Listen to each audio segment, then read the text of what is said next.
हम सभी के जीवन में दो प्रकार के व्यक्ति सदैव होते हैं, मित्र और शत्रु। वो हमारा प्रिय मित्र है जो हमारे जीवन में सदैव हमारे साथ रहता है। कभी कभी हम उसके लिए कुछ करते भी नहीं हैं, तब भी हमें आनंद प्रदान करता है, प्रेम प्रदान करता है।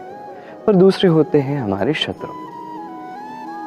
देखा जाए तो जब हम जन्म लेते हैं तब तो कोई हमारा मित्र नहीं होता, कोई हमारा शत्रु नहीं होता। किंतु जैसे जैसे जीवन आगे बढ़ता है, हमारी आयु बढ़ने लगती है, तब हमारे मित्र और शत्रु दोनों की संख्या बढ़ने लगती है। और यह सब निर्भर करता है हमारी वाणी पर और हमारे व्यवहार पर। अब आप यदि किसी व्यक्ति का स्वागत करते हैं खुले हाथों के साथ, प्रेम के साथ, तो व्यक्ति आपका मित्र ही बनेगा। किंतु इन्हीं हाथों का उपयोग आप करते हैं किसी को रोकने के लिए आगे बढ़ने से, बिना किसी कारण किसी पर प्रहार करते हैं, तो उसके मन में शत्रुता की भावना जाग सकती है।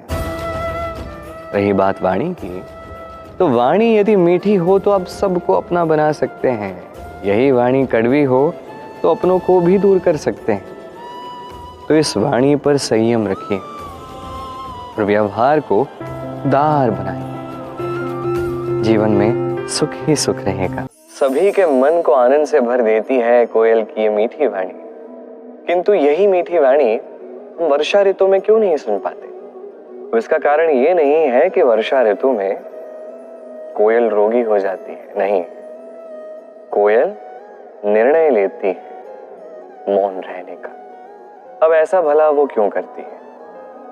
उसका कारण है मेंढक। वर्षा की ऋतु में कई सारे छोटे छोटे स्थानों पर नमी आ जाती है और उसी कारण से कई सारे मेंढक जन्म लेते हैं।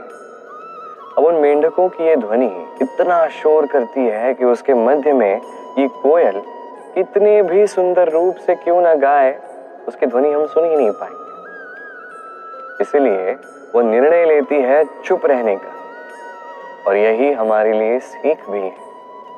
आप किसी स्थान पर हो जहां चारों ओर मूर्ख व्यक्ति हैं, तो वहां चुप रहना ही सबसे अधिक योग्य निर्णय है। क्योंकि मूर्खों की चीख के मध्य में कोई भी आपकी ज्ञान की बातें समझ ही नहीं पाएगा। इसलिए वहां पे मौन ही रहिए। आगे जाके जैसे मेंढक की ये ध्वनि ये धीमी होती है और फिर चली जाती है, वैसे ही मूर्खों का ये समय भी एक समय के पश्चात चला जाता है और तब आता है विवेकवान का समय, आपका समय। बस धैर्य रखिए। सफलता के शिखर पर हर कोई पहुंचना चाहता है, हर कोई उसके लिए प्रयास करता है। हर कोई चाहता है कि अपने अपने क्षेत्र में मैं सर्वोच्च स्थान पर रहूं। अब सदैव हमारी प्रतिभा पूर्ण रूप से हमारी सहायता नहीं करती। कभी कभी हम वो कार्य नहीं कर पाते। हमें कभी कभी सहायता की आवश्यकता होती है और ऐसे ही समय पर अधिकतर लोग भूल कर बैठते हैं। और भूल ये होती है कि किसी किसी को सफलता पाने की इतनी शीघ्रता होती है कि किसी का हाथ थाम कर ऊपर चढ़ने के स्थान पर वो किसी का पांव पकड़कर ऊपर जाना आश्चर्य समझते हैं। अब सफलता दोनों को मिलती है, किंतु कहानी तो यहाँ आरंभ होती है। जो व्यक्ति किसी का हाथ थाम कर ऊपर पहुंचता है, वो दूसरे के लिए हाथ आगे भी बढ़ाता है, उसका सहयोग करता है, उसे प्रेरणा से भर देता है, उसके संबंध बनते हैं, मित्रता बढ़ती है और इन श्रेष्ठ संबंधों के साथ वो एक श्रेष्ठ जीवन व्यतीत करता है।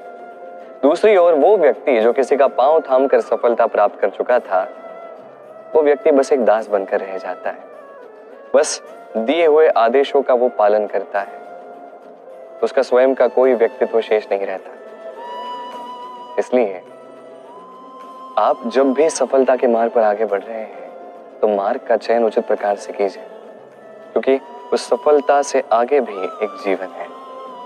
हम सभी को वृक्ष बड़े ही अच्छे लगते हैं। हम सदैव चाहते हैं कि ये वृक्ष हरे रहें, भरे रहें, हमें छांव प्रदान करें, ये स्वस्थ रहें, हमें फल प्रदान करें। और इसीलिए प्रतिदिन हम वृक्ष को जल प्रदान करते हैं। किंतु कभी सोचा है कि जल तो हम जड़ों को देते हैं, तब भी ये जल उस वृक्ष के हर एक पत्ते तक पहुंच ही जाता है। भला ये कैसे होता है? कुछ इसी प्रकार होते हैं हमारे कर्म भी। यदि सच्चे मन से सत्कर्म करोगे इस धरती पे तो ये कर्म सीधे ईश्वर तक पहुंचते हैं। यदि श्रद्धा के साथ, समर्पण के साथ, सच्चे मन के साथ किसी की भी सेवा करोगे, चाहे माता पिता हो, परिवार हो, गुरु हो, पशु पक्षी हो या समाज हो, वो सीधे ईश्वर तक पहुंचता है। सदैव सदैव सच्चे मन के साथ, समर्पण के साथ और श्रद्धा के साथ कर्म कीजिए। ईश्वर स्वयं इसका फल आपको प्रदान करे। श्री राम जब सुग्रीव के साथ माता सीता को ढूंढने के लिए भ्रमण कर रहे थे, तब सुग्रीव का भौगोलिक ज्ञान देखकर श्री राम अचंभित रह गए। तब सुग्रीव ने बताया कि जब बाली से बचकर वो भाग रहे थे, अपने प्राण बचाकर जब वो भाग रहे थे, वो कई सारे स्थानों पर गए पर कहीं भी उन्हें एक उचित शरण स्थली नहीं मिली। बाली सुग्रीव के प्राणों का प्यासा था, उसका अंत करना चाहता था और सुग्रीव बस अपने प्राण बचाकर भाग रहा था, एक स्थान से दूसरे स्थान पर, दूसरे स्थान से तीसरे स्थान पर। इस आपदा के कारण सुग्रीव का ये भौगोलिक ज्ञान बढ़ा। इसका अर्थ समझे? ये जीवन में जो समस्याएं आती हैं, कठिनाइयां आती हैं, इन्हें देख के हम त्रस्त हो जाते हैं, दुखी हो जाते हैं कि ऐसा भला मेरे साथ क्यों हो रहा है। किंतु दुखी होने की आवश्यकता नहीं है, क्योंकि ये कठिनाई कुछ सिखाने के लिए ही आती है। वो सीख प्राप्त करना अति आवश्यक है। परिभाषा क्या है? अब भिन्न भिन्न प्रकार के व्यक्ति, भिन्न भिन्न प्रकार के प्रेमी, आलोचक भिन्न भिन्न प्रकार की परिभाषा देते हैं इस प्रेम की, किंतु सभी के अवचेतना में ये प्रश्न तो पनपता है कि ये प्रेम क्या है? क्या अपने प्रियतम को पाना प्रेम है? क्या हाथों में हाथों का आना प्रेम है? क्या अपनी भावनाओं को व्यक्त करना प्रेम है? नहीं। प्रेम का अर्थ किसी को पाना नहीं, किसी में खो जाना है। किसी का हाथ थाम लिया तो आजीवन उसके साथ साथ निभाना है। प्रेम केवल वो नहीं जो एक प्रेमी अपनी प्रेमिका के केस संवारता है। माता पिता के लिए दिन रात परिश्रम करना, अपने परिवार के लिए दिन रात परिश्रम करना भी प्रेम है। अपने मित्रों के लिए, बंधुओं के लिए सब कुछ दांव पर लगा देना भी प्रेम है। अपनी मातृभूमि के लिए साहस के साथ खड़े होना और आनंद के साथ अपने प्राण त्याग देना भी प्रेम ही है। इसलिए जो समझदार लोग हैं वो कभी प्रेम की परिभाषा में नहीं पड़ते, क्योंकि वो जानते हैं इस प्रेम की विशालता क्या है। वो जानते हैं ये प्रेम एक सागर की भांति है जो कभी आपकी अंजलि में नहीं आएगा। इसलिए इस प्रेम के सागर में डूब जाइए, पर सभी से प्रेम करना सीखिए। सभी से प्रेम करना सीखेंगे तो उनका भी कल्याण होगा जो आपसे प्रेम करते हैं, उनका भी होगा जिनसे आप प्रेम करते हैं, और आपका भी कल्याण होगा। और तब ये मन प्रेम से कहेगा, राधे राधे।